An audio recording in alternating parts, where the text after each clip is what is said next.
जब जब भारत भूमि विदेशी आक्रांताओं का शिकार हुई, तब तब इस भारत भूमि ने ऐसे ऐसे सपूतों को जन्म दिया जो आजादी को अहिंसा से नहीं बल्कि छीन के लेने में यकीन रखते थे। भारत माँ के ही एक ऐसे लाल थे, नेताजी सुभाष चंद्र बोस। सुभाष चंद्र बोस का जन्म ब्रिटिश इंडिया के बंगाल प्रेसिडेंसी में स्थित कटक में 23 जनवरी सन 1897 में प्रसिद्ध वकील जानकीनाथ व माता प्रभावती देवी के यहाँ हुआ। बोस बचपन से एक विलक्षण स्वभाव के बालक थे। अंग्रेजों के बढ़ते अत्याचार से बचपन में ही सुभाष चंद्र बोस के मन में अंग्रेजों के प्रति घृणा घर कर गई। उन्होंने प्रण लिया कि भारत को अंग्रेजों से आजाद करा के ही मानेंगे। आजादी की लड़ाई में युवा सुभाष कई बार कारावास गए। उन्हें अपने सार्वजनिक जीवन में कुल 11 बार कारावास हुई। सन 1925 में जब गोपीनाथ साहा नाम के क्रांतिकारी ने कोलकाता पुलिस अधीक्षक चार्ल्स टेगार्ड को मारना चाहा, लेकिन गलती से उन्होंने अर्नेस्ट डे नाम के ब्रिटिश व्यापारी की हत्या कर दी। इसके लिए गोपीनाथ साहा को अंग्रेजों ने फांसी की सजा सुनाई। गोपीनाथ को फांसी के बाद सुभाष चंद्र बोस फूट फूट कर रोने लगे। उन्होंने गोपीनाथ का शव मांगकर उसका अंतिम संस्कार भी किया। इससे अंग्रेजों ने यह निष्कर्ष निकाला कि बोस न केवल क्रांतिकारियों से संबंध रखते हैं, अपितु उन्हें उत्प्रेरित भी करते हैं। इसी बहाने अंग्रेजों ने बिना कोई मुकदमा चलाए सुभाष चंद्र बोस को गिरफ्तार कर अनिश्चित काल के लिए म्यांमार के मांडले जेल में डाल दिया।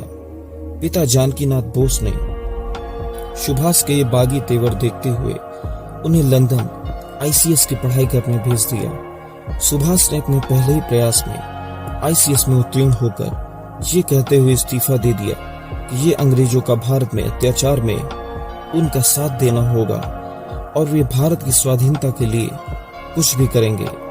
भारत लौटने के बाद उन्होंने स्वतंत्रता सेनानी देशबंधु चित्तरंजन के साथ कार्य करना शुरू कर दिया। 1948 में सुभाष चंद्र बोस को कांग्रेस का कार्यकारिणी अध्यक्ष चुना गया, लेकिन गांधी जी से वैचारिक मतभेद के कारण 1940 में उन्होंने कांग्रेस से इस्तीफा दे फॉरवर्ड ब्लॉक की स्थापना की।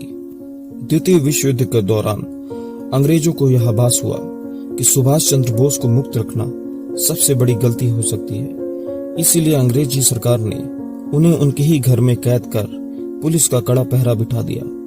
परंतु 16 जनवरी 1941 को वे पुलिस को चकमा देकर एक पठान मोहम्मद जियाउद्दीन के वेश में अपने घर से भाग निकलने में कामयाब हो गए। भारत से भागने के बाद अफगानिस्तान के रास्ते वे पहले रूस फिर जर्मनी की राजधानी बर्लिन पहुंचे।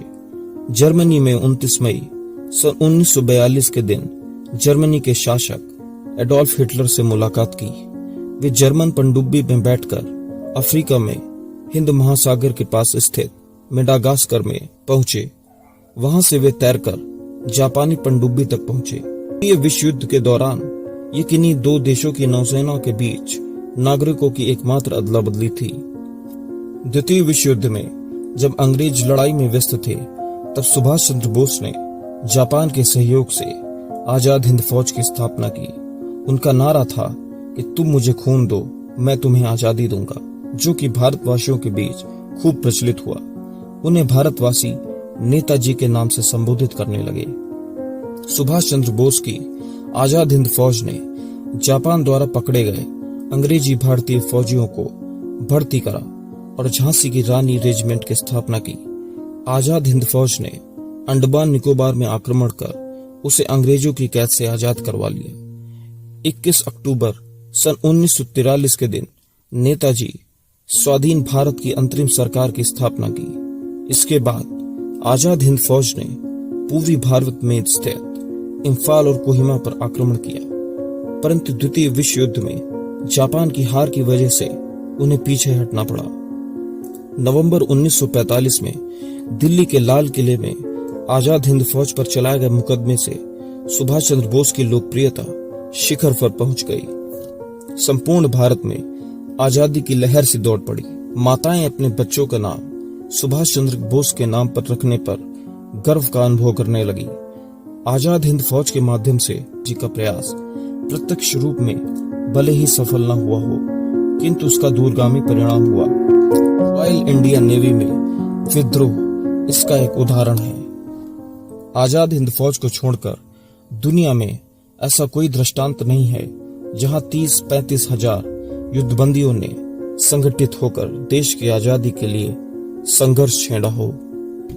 भारत को आजाद करने के बाद कई अंग्रेजी अफसरों ने यह माना सुभाष चंद्र बोस के कारण अंग्रेजी फौज में कार्य करने वाले भारतीय फौजियों द्वारा किए गए विद्रोह के कारण उन्हें भारत छोड़ना पड़ा, क्योंकि वे जान चुके थे कि अब भारतीयों द्वारा ही भारत में शासन करना मुमकिन नहीं। ऐसा कहते हैं कि 18 अगस्त सन 1945 को नेताजी जब एक जापानी जहाज में बैठकर मंचूरिया की तरफ जा रहे थे, तब विमान दुर्घटना में उनकी मृत्यु हो गई। परंतु कई इतिहासकार इससे साफ इनकार करते हैं।